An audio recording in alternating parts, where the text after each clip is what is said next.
Hey everyone, welcome back to another Whatnot related video. Today we are talking the 5 things that you must do before getting started on Whatnot. So we're going to go ahead and jump right into these 5 tips. I think these are all things that need to be done, 3 of which kind of have to be done, 2 of which are very, very important and I think very beneficial for your success. So let's go ahead and jump into tip number 1, which is research.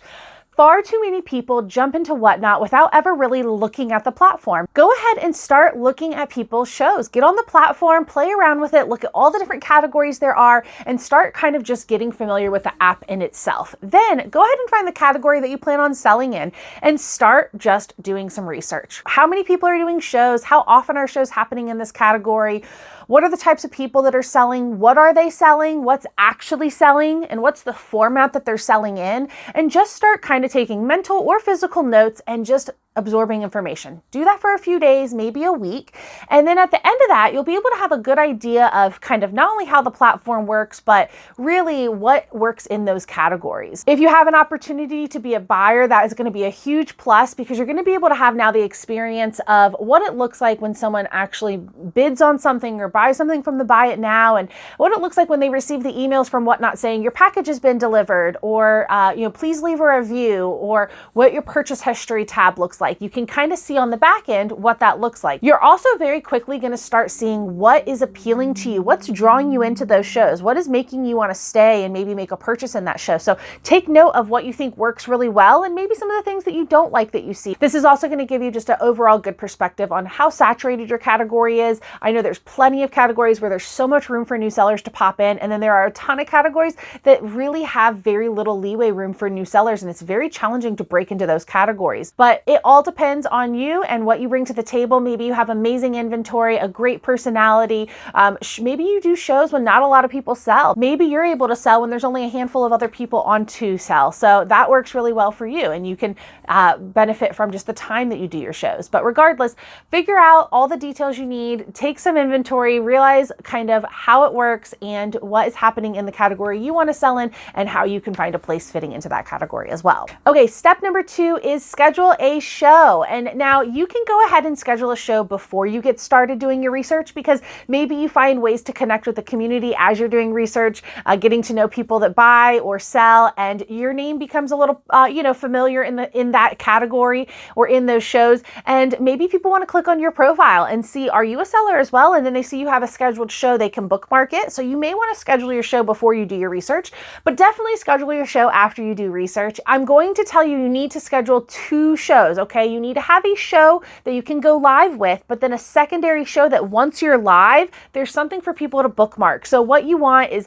people to come into your show, you're doing a great job, and they want to go ahead and bookmark your future shows. Now there's something that they can go in and put that little bookmark on and get notified when you go live again. So definitely make sure you're having 2 shows scheduled, one for your first live, one for your second live. Even if you're scheduling your second live out, it's okay. You can schedule it out days, weeks, or even months if you're unsure how comfortable you're going to be after your first show and how confident you are to do another one right away. You can always move that date, but have a second show scheduled just for the bookmark capability. I just think it really helps growth. Let's go ahead and move on to step number 3, which is going to be pretty basic, but you need to make sure that you have all the supplies necessary to run a Whatnot show. So let's talk about what some of the basic supplies are. First off, I'm going to say that you need a few things regardless of what category you're selling in. I think there's a couple things that you really just need, which are going to be a scale, a tripod, you're going to need a pen, paper, Post-it notes, something similar, and shipping supplies. So those are kind of the non-negotiables. I think you need a scale for knowing how much the items you're selling weigh, as well as knowing how much the packages on the back end weigh. You're going to need a tripod for stability. As you can see, as I'm recording this video, it's on a tripod. There's no movement. The less movement you can do on Whatnot Lives, I think the better your retention is. More people will pop in and out when they see that there's a lot of shakiness going on.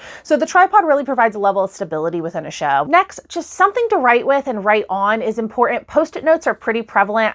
Painter's tape or Post-it notes tend to be the main preferred methods of labeling items that sell, but you do need a pen and a paper, I think, just to jot things down. When you first get started, I remember I used to have a Post-it note that I would just constantly add to, and it was like random requests from people, things people were looking for, just things I needed to remember about certain people. Like I would write down buyers and the types of things they liked. So I would write down like their screen name, and I would write down like unicorn unicorns, dogs, and history, or whatever it was that they are interested in, because I wanted to remember it. So just have something to write with. I think that's important. And then lastly, you're going to need shipping supplies, of course. Hopefully you are a business already running with a general level of shipping supplies. Maybe you sell on eBay, Poshmark, wherever.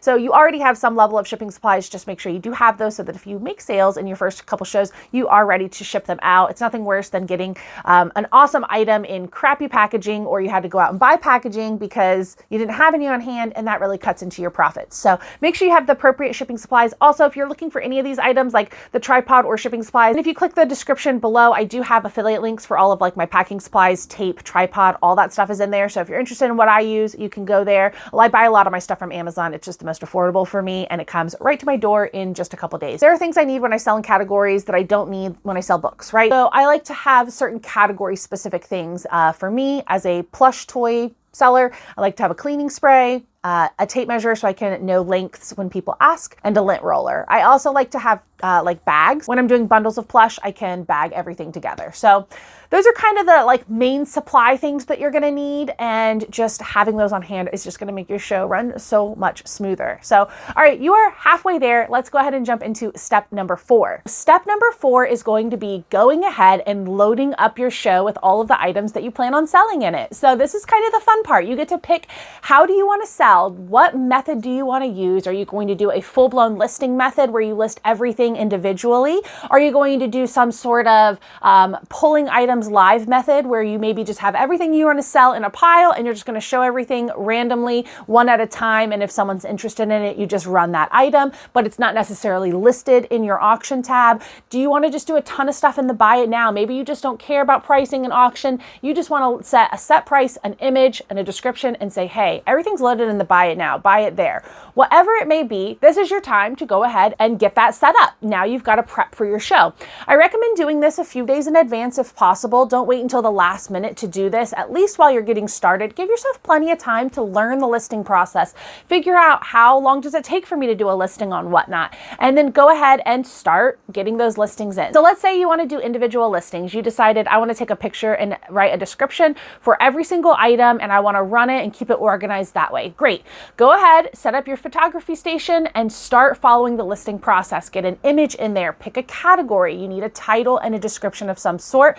You don't need to fill out all of the additional things there that you see, but sometimes certain categories it's beneficial to. So pick and determine if you think it's important for you to put those descriptives in. If you're selling something like highly collectible or really expensive, maybe you do want to go ahead and take some time to put those extras in. For me, a lot of my listings are, really cheap books. Most of my listings are in the buy it now, and they're $1 and $2 books. I'm not going to take the time to go ahead and put in the author and the publication year and all that extra details. I'm putting that in the title and description. It's pretty straightforward. There's an image, a title, a description, a weight, and a price. And that is all that I need for my listings. And oftentimes that's going to be all you need to. Once you are done with that, publish that listing and you have your first one done, and then just keep doing that until all your inventory is listed. That is a little time consuming, but it does really help for organization as well as options for people to see. When they come into your show, being able to click on that auction tab and see everything that you're offering for sale with pricing and descriptions, it's really helpful for people to go ahead and make informed decisions to purchase. And they can say, hey, can you run that, pink doll or that red dog, like whatever it is that you have it listed. And because you have those items listed, it might encourage sales more because people can actually see all the options they have available. Some people don't mind that. They actually like sitting around and seeing the randomness of what you might pull. You can take a picture of a pile of stuff and say, this is everything I'm selling tonight. You have it set in your auction tab as a listing. Maybe it is by weight. Whatever it is, whatever the method you want to sell, that's going to be really up to you. I'm not getting deep into methods on this one. I've talked a lot about methods in the past, but you have the method of listing items individually. You have the option of listing items as like by weight. So you run the auction by the weight of the item. Maybe something's really light. It's only like 1 to 3 ounces. Maybe something's heavy, like 1 to 2 pounds or 2 to 3 pounds. And you'll make set listings by the weight. So for example, in my shows, this is kind of what it looks like. I'll show you guys here. I have all of my listings when I'm running auctions set by weight, 1 to 3 ounces, 4 to 7 ounces, 8 to 11, 12 to 15, and then going on through the pounds. So when I see a book that someone wants me to run as an auction, instead of having that book individually listed, I've just shown it on screen. Someone says, hey, I want that book. Can you run it? I go into my auction tab, I figure out what the weight of the book is, put it on the scale, and I realize, oh, it's a 9-ounce book.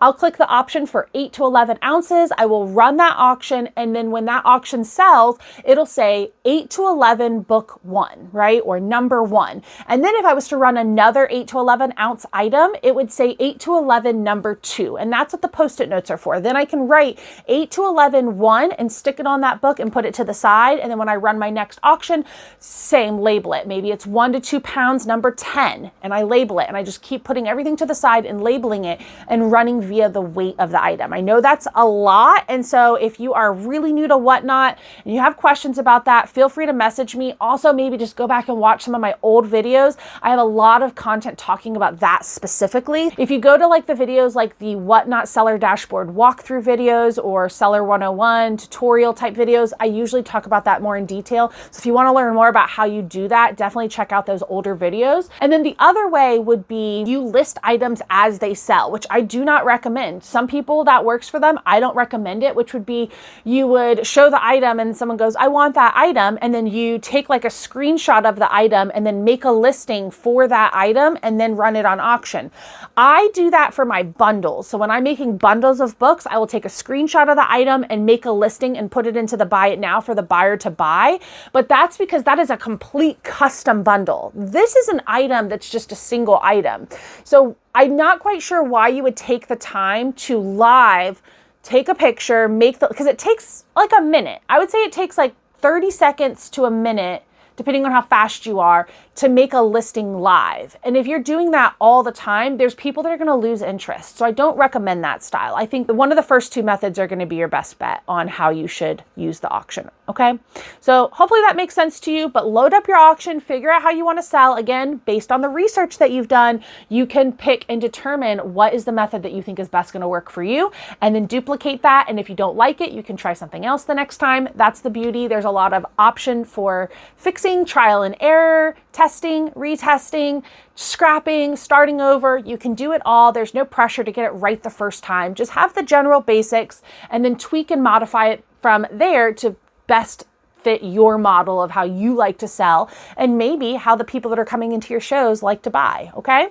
So that's step 4. You are almost done. So step 5 is not actually something I think you have to do, but I highly, highly encourage it. And I really think that you should do it, which is doing a rehearsal show or scheduling a private show and practicing without having any buyers in the chat so that you can really learn the platform by pressing buttons, seeing what it looks like when you go live, what are the options that you have on your screen. Press all those buttons without any sort of repercussion. You're not going to do anything to mess anything up because it's just completely a private practice show. So there's 2 options for this. The first one is a private show, which is basically when you go in and schedule a show, if you scroll all the way down to the bottom, you'll see an option to toggle on private show. And if you toggle that on, no one will be able to discover your show. You can schedule it as private. Then you can go live and no one will be in there. It'll literally just be you, and you can see exactly what the screen will look like when you are live and how you can press all the buttons, what it looks like on the seller end. This is a very, very, very, very helpful way to go ahead and get started. I don't think you should go live without seeing what a private show looks like, because I think it makes it so much less daunting. It makes going live so much less nerve-wracking. So many people go live and are just shaking, and that's totally okay. I was super nervous the first time I went live too, but had I had known that there was a private option, I don't even think there was when I got started on Whatnot. There is now, okay? So you need to utilize it, check that out, and just play with the buttons. Now, the other thing is this rehearsal mode. I'm gonna go ahead and actually screen record myself playing around with the rehearsal mode. I've never used it before, so I'm gonna insert a screenshot of me actually playing with the rehearsal mode. Go on in here and see what it looks like. So you click your account here. If you scroll all the way down, you'll see here it says rehearsal mode. So I did get cut off on the recording. Unfortunately, once I went into rehearsal mode, it stopped the audio on my screen recording. But as you can see here, super cool. It says, welcome to rehearsal mode. This is a simulation. So if you click on the buttons it tells you to click on, it will kind of start guiding you through and prompting you so that you can get sort of familiar with what it does look like when you're running an auction. So first up, it was telling us to click on the store. And then you can see here, there's kind of some preloaded like auction items, which is really neat. And I think we're gonna go ahead and like run an auction and kind of see what this looks like. So I clicked start auction and it did pull up the traditional page that it would pull up when you are running an auction, and you can modify the price and the time. So I actually am going to just go ahead and modify the price. I just want to play around and see how realistic it is. So let's go ahead and modify the price to $10, and I'm just going to change the time to 30 seconds just to like show you that you can change things. There is a sudden death option here, which is just sudden death. When it gets to 0, last bid wins. There's no reset on the timer. Really, really neat. All right, let's go ahead, I guess, and click start auction. And there it is. You can see it is running down there. That's what it would typically look like. And it lists the item. And very cool. So it does actually give you like a faux bid here. So it looks like someone is winning, and you can see there's kind of a bidding war going back and forth on the right-hand side. You see how the price is going up. Now the clock isn't resetting on this auction. Normally the clock would reset with every bid, like 5 or 10 seconds. It does look like it's just counting straight down, even though it's not on sudden death.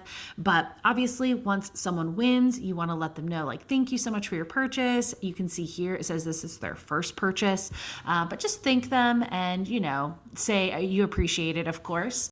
It actually is showing the chat popping up. So you see some of the questions are marked in yellow. Then there's just general comments, you know, making sure that you are addressing the chat is really important. But this is pretty much what it looks like here. I think this is a really neat practice method. It is different than a private show. I would still recommend doing the private show, but really, really cool to have a rehearsal method option. All right, so that was really cool. I've never used that before, but that was really neat. It's exactly what it says. It's a simulation to kind of guide you through what it looks like when people are placing bids or making requests. What does it look like when the chat is popping up? What does the bidding look like? That was a really, really good example of exactly what it looks like. I still think that I would recommend you doing a private show for sure, which means we would take it back to step 2, which is scheduling a show, which means I would go ahead and schedule 3 shows. I would schedule a private show, your first show, and a second show. So we're going to modify step 2 and schedule 3 shows. Private show, your first show, and then a second show that people can bookmark, okay?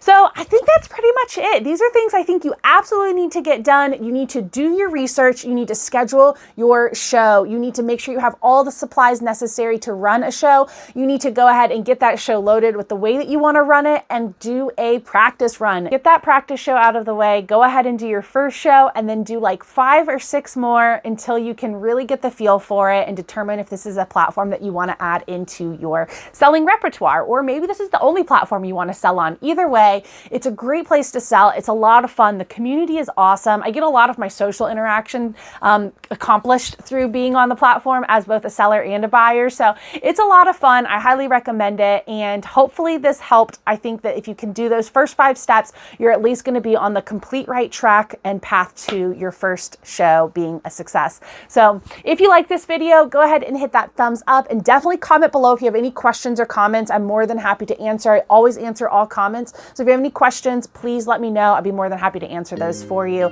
If you like videos like this, definitely check out some of my old videos. I have tons of videos on Whatnot. I have full-blown walkthroughs and tutorials, very in-depth stuff, as well as just fun sourcing videos if you're into that kind of stuff.